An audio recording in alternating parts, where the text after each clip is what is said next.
Alpha public school, Indian oil petrol pump के सामने, Raipur road, Mungeli. 21 जून यानी 5वें अंतर्राष्ट्रीय योग दिवस के अवसर पर पूरे देश में योग दिवस का आयोजन किया गया। इसके साथ ही प्रदेश के मुखिया भूपेश बघेल ने दिल्ली स्थित छत्तीसगढ़ सदन में प्रातः योग किया। इस दौरान मुख्यमंत्री भूपेश बघेल ने योग के विभिन्न मुद्राओं का अभ्यास किया। साथ ही उन्होंने प्रदेशवासियों को योग को अपने जीवन का अभिन्न हिस्सा बनाने का संदेश दिया। इसी तरह मुंगेली जिले में भी 5वें अंतर्राष्ट्रीय योग दिवस के अवसर पर जिला स्तरीय सामूहिक योग का आयोजन किया गया।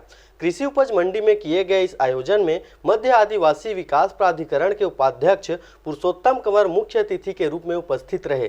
साथ ही जिला कलेक्टर, प्रशासनिक अधिकारियों व कर्मचारियों सहित आम जनता ने भी इस कार्यक्रम में योग के विभिन्न मुद्राओं का अभ्यास किया। वहीं 5वें योग दिवस में प्रदेश के 60 लाख लोगों ने एक साथ योग किया, जिससे छत्तीसगढ़ का नाम Guinness book of world record में दर्ज किया गया है। Bureau report RJ रमझाझर।